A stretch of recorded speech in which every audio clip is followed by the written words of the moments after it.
The question in Hobby Lobby is whose freedom is being infringed upon. Employees' freedom is not infringed upon when they enter into a consensual relationship with an employer that includes certain types of health care. Not consensual. Of course it is. They can quit. Who is forcing them? Where is the gun?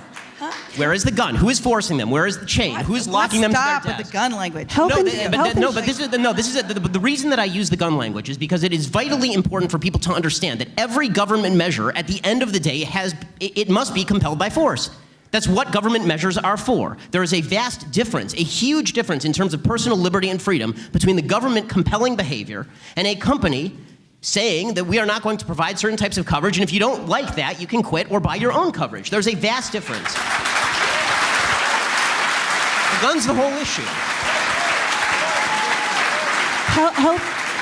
Health insurance is an earned benefit. It's not given for free to employees, they earn it. Should your employer be able to decide how you spend your money?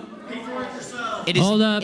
Hold on, one second. Earned from whom? Okay, I may think that I earn twice the salary that I get from this radio station. That doesn't mean that I have an earned benefit from the radio station for twice what they're willing to pay me. It's always a consensual relationship. You pay for your health care?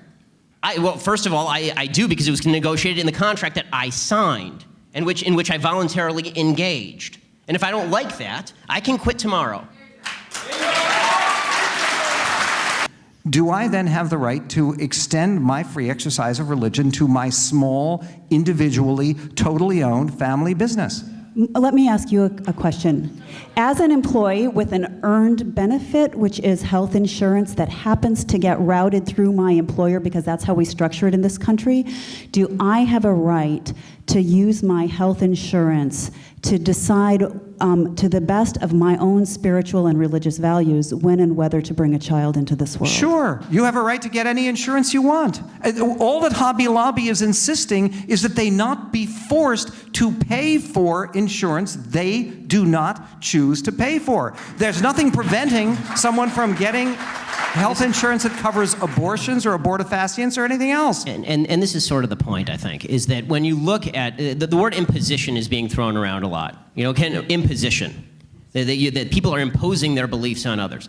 There's only one group in this country that is using the government to impose their beliefs on others at the point of a gun, and that is not Hobby Lobby.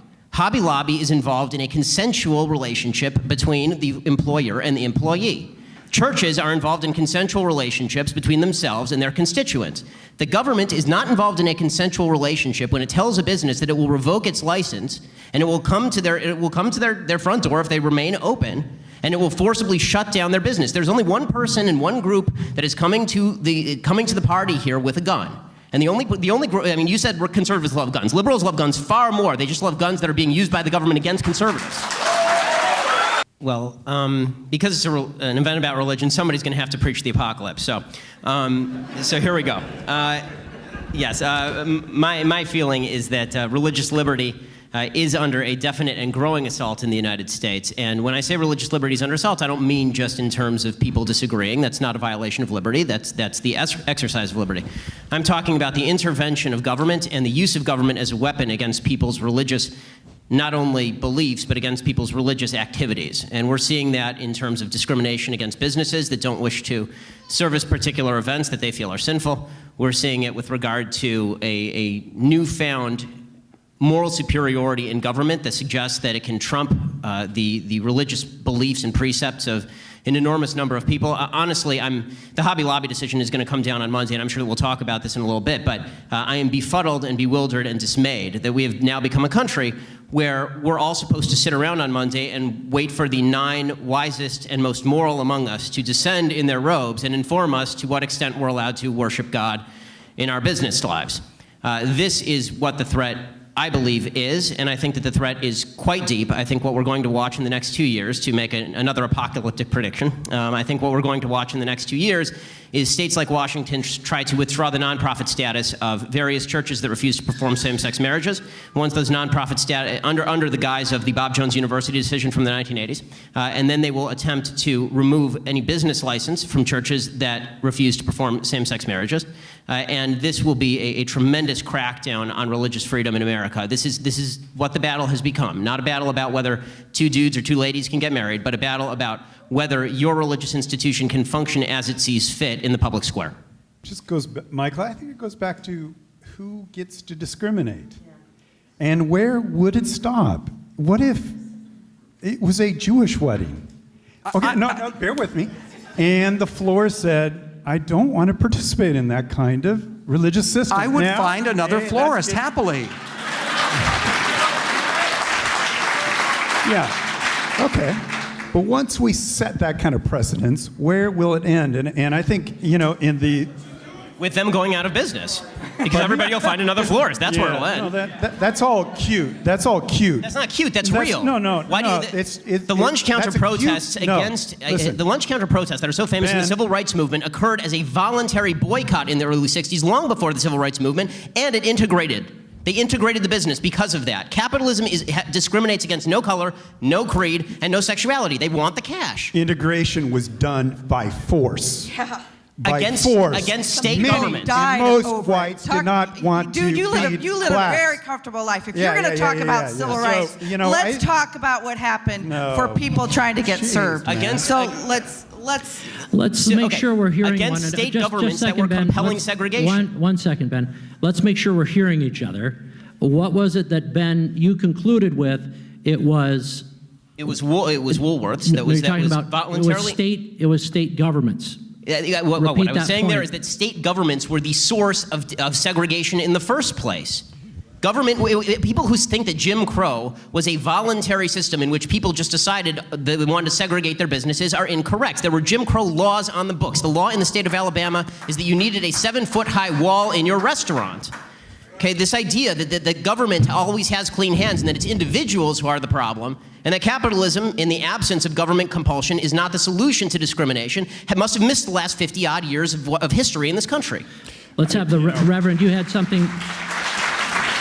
I think Ben, No. the enormous inequality in our economic system is in part because of your divine term, freedom. And to think that... okay, hey, bear with me. To think that freedom is always the answer. It's always the answer, isn't it? Hold up. I would like to... History, folks. Why do you believe that government compulsion is always the answer? Read history.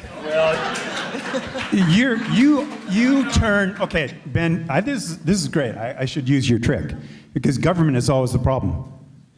It is always the problem. Pretty much. Frankly, friend, Jefferson created the possibility of a constitution that allowed for your religious liberties.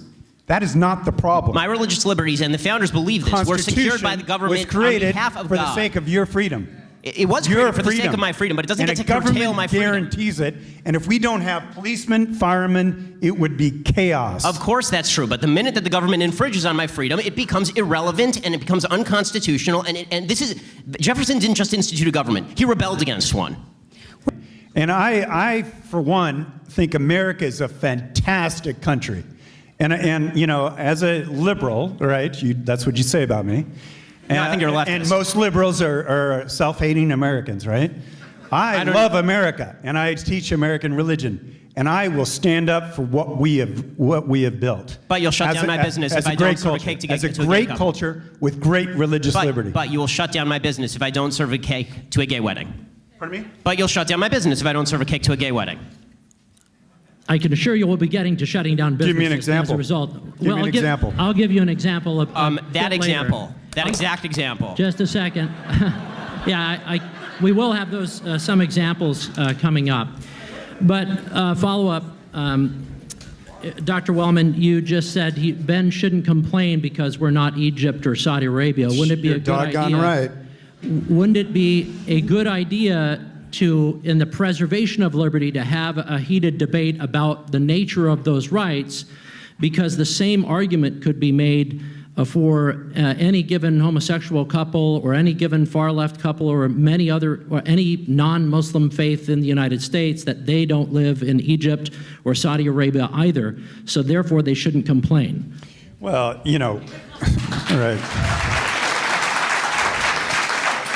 I mean, at its best, government is what Abraham Lincoln said it was, which is the way we come together to do things that we can't very well do alone.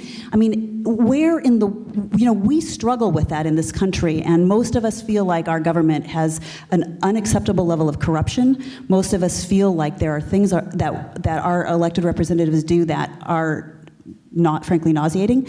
But the reality is that is what we're after. And so, like, when we talk about imposing kind of some kind of compulsion that allows us to create civil society, like, it's us doing it. I mean, I think Michael would agree with me on this. The government is sometimes the problem. Well, let's be honest about that. You're arguing for the tyranny of the majority.